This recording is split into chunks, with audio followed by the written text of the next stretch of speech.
Big boss നടന്നുകൊണ്ടിരിക്കുകയാണ്. ഞാൻ daily ഒന്നും കാണാറില്ല. നല്ല നിലവാരം കുറഞ്ഞ പ്രോഗ്രാമാണ്. ചൈന ഭാഷ പറയുന്നോടാ. നല്ല നിലവാരം കുറഞ്ഞ പ്രോഗ്രാമാണ്. വ്യക്തമായില്ല. എന്നെ വിളിച്ചാലും ഞാൻ പോയില്ല. അങ്ങനെ പറയരുതേ. ദൈവം എനിക്ക് സൗകര്യങ്ങളെ കൊണ്ടേ തന്നത് താങ്കളെപ്പോലുള്ളവരെ സഹായിക്കാനാണല്ലോ. എല്ലാവരും പറയും ബിഗ് ബോസ് ഇതാണ് ജയിക്കാൻ പോകുന്നത്, ജാസ്മിൻ അല്ലെങ്കിൽ വേറൊരാൾ വരുന്നത്. പക്ഷെ ഇവരെ ആരും അല്ല വിജയിക്കാൻ പോകണം. നമ്മുടെ അരിയാണ്. ഇന്ന് മുതൽ നിന്റെ ജോലി എന്താണെന്ന് ഞാൻ പറയും. എന്താണാവോ? എന്നെ പുകഴ്ത്തൽ. മലപ്പുറംകാരനാണ്. നല്ല കുശാഗിരി ബുദ്ധിയുള്ള ആളാണ്. നല്ല ബിസിനസ് മൈൻഡും മാസ് സൈക്കോളജി അറിയാവുന്ന ആളാണ്. എന്നെന്തിനെ പൊക്കി പറയണേ? കിടക്കട്ടെ, എന്നെ കൊണ്ട് ഇതൊക്കെ അല്ലേ പറ്റുള്ളൂ.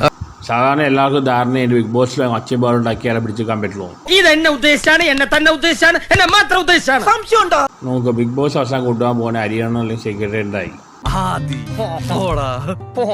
ആ മൃഗം കൊണ്ട് ആകെ ഗുണമുള്ളത് ലാലേട്ടനാണ്. എന്നെ നാണം കെടുത്താനായിട്ട് വേറെ തിരിച്ചിരിക്കുകയാണ്. എന്റെ മുമ്പിൽ കണ്ടുപോയി. Okay bye.